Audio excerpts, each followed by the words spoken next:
Should the U.S. legalize polygamy? Many of us are familiar with the practice of monogamy, or being married to one person at a time. On the other side of the spectrum is polygamy, or being married to more than one man or woman at one time. I have nothing against loving whomever you wish, but I do think that polygamy should remain illegal. Normally, none of us would concern ourselves with this subject matter unless we were directly affected. But I think as the future generation of functioning adults in society, we have a responsibility to know how polygamy can affect us. Polygamy can have negative effects on women, primarily their mental health, can present developmental issues for children, and can cause physical health issues in all of the parties involved. If one man takes multiple wives, there is bound to be jealousy among the women. Women, due to rampant hormones, are often more emotional than their male counterparts. Therefore, women would be easily affected by the scales tipping out of their favor as the favorite partner. An article by Chalachu Kasal, a mental health specialist, even provides evidence of the prevalence of suicide among women in polyamorous relationships. The article details a study conducted in Ethiopia where the results showed that among the women, 37% of them, all of whom were in polyamorous relationships, showed suicidal behavior.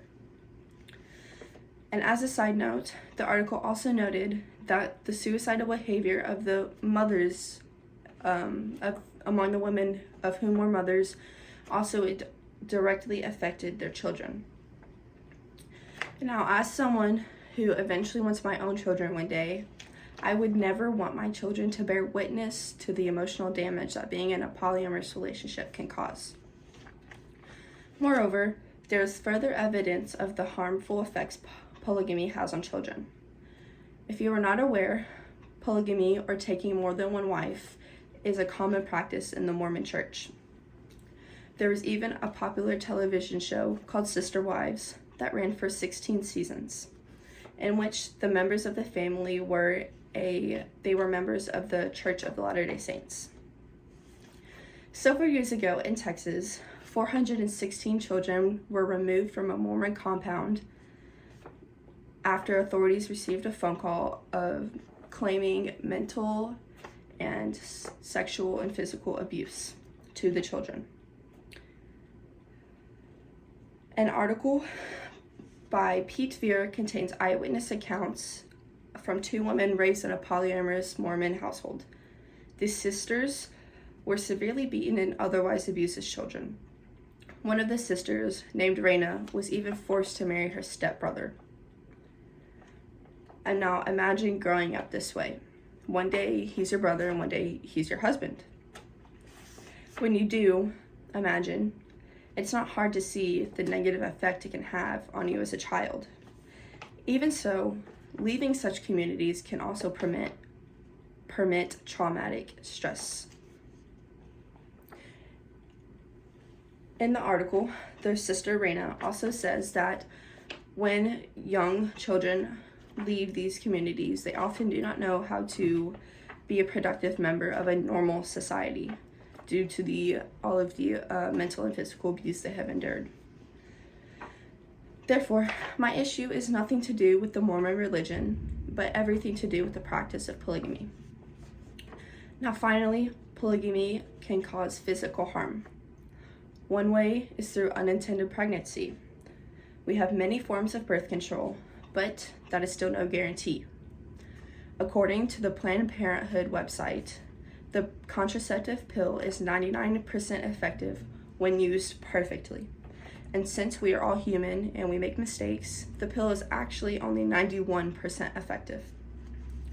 These unintended pregnancies present challenges of their own, but there's more to be concerned about.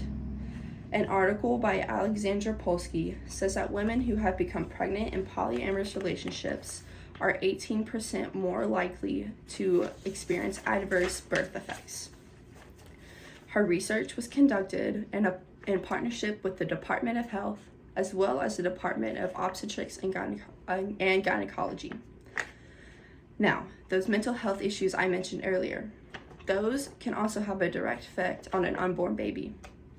Further research also shows that babies born from polyamorous relationships tend to be on the smaller side, meaning that they are of lower birth weight. This affects the nourishment of the child, which can affect their development later on in life.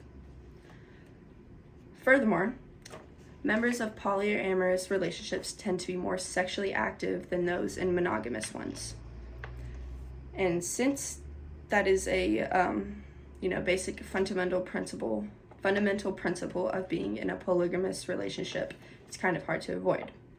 However, the more sexually active you are, the more likely you are to contract an STD or an STI. And these relationships present good conditions for those diseases and infections to spread.